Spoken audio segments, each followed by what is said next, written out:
From the 60s all the way into the 90s, this man has kept us laughing with his unique brand of humor. Please welcome George. How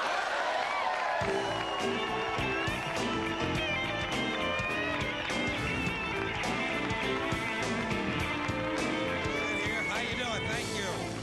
How you doing?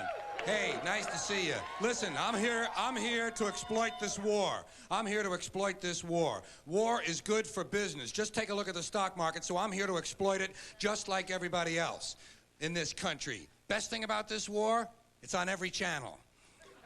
And every channel has a slightly different war. Did you notice that? If you don't like the way it's going on Channel 2, try Channel 9. Maybe your side is winning over there. And the ratings are good. The ratings are good for the war. We like war. We're good at it. We're a warlike people. This country is only 200 years old, and we average a major war every 20 years. 200 years old, 10 wars. Do the arithmetic yourself. We are a warlike people. We are perfect children of Europe. We're fort builders, land grabbers, and bomb throwers, folks. We're not happy. We're not happy unless we're dropping bombs on some helpless civilian population that has no argument with us whatsoever. No argument with us whatsoever. We are bomb throwers. And when we're not dropping high explosives, on some small nation that only has a marginally effective air force, then we're declaring war on something at home. We love to declare war on something at home, don't we? Anything we don't like about ourselves, we have to declare war on it. We can't get rid of this war mentality from our public life. We got a war on poverty, war on crime, war on cancer, war on litter, war on drugs. Did you ever notice we don't have a war on homelessness? No war on homelessness. You know why? You know why? I'll tell you why, because there's no money in it. There's no money in that problem. Nobody stands to get rich off of that problem. You find a solution to homelessness where the businessmen and the politicians can steal a couple of $1 million each, you'll see the streets of America begin to clear up pretty fast. I'll give you a couple ideas. Listen, I got a couple ideas for homelessness. First thing we ought to do, give the homeless their own magazine.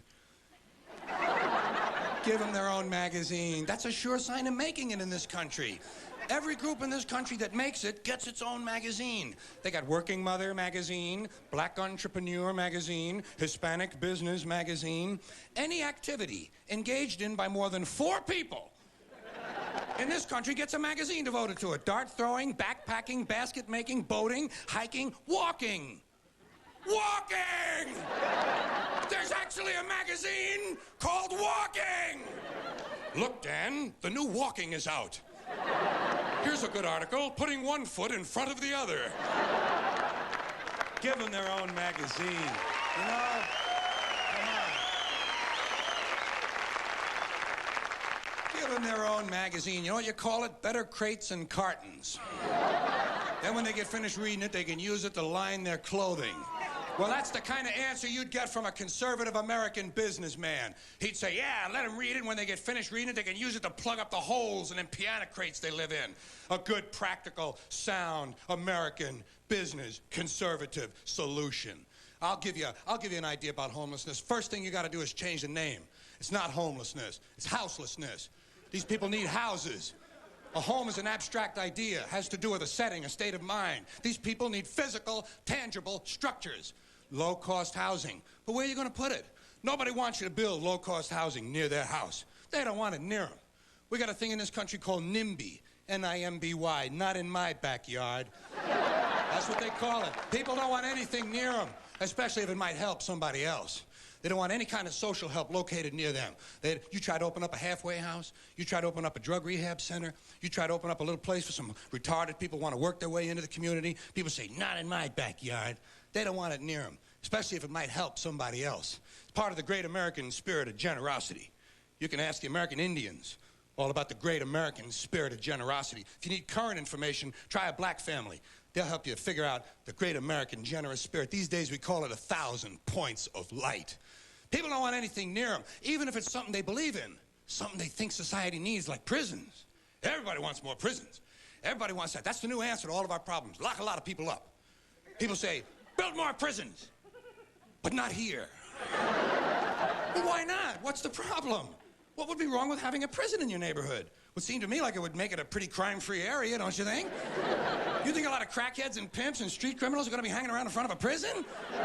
No way, they're gone. What's wrong with these people?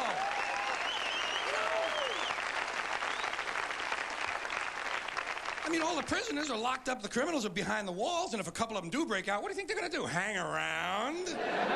Check real estate? No way. They're gone. The whole idea of breaking out of prison is to get as far away as you possibly can. Not in my backyard. Well, I got an idea where we can put some low-cost housing. Golf courses. This is just what we need. Golf courses. Plenty of good land. Plenty of good land in nice neighborhoods, land that's devoted now to a meaningless, mindless activity engaged in primarily by white, well-to-do male businessmen who use the game to make deals to get together to carve the country up a little finer among themselves. Golf is an arrogant, elitist game, and it takes up entirely too much room in this country. Entirely too much room. Listen to me. You know how much room it takes up? 17,000 golf courses, about 150 acres each. That's 3 million acres. That's 4,800 square miles. 2 Rhode Islands and a Delaware. You could build for the homeless on the land that's currently devoted to this meaningless, mindless, arrogant, elitist, racist game. Racist game. Racist game. I say it's time to reclaim that valuable land from the wealthy and turn it over to the homeless. You see, I have solutions. You know the only problem? No one ever calls. Rarely get a call from Congress or a think tank. Thank you all for listening. Good night. I'll see you later.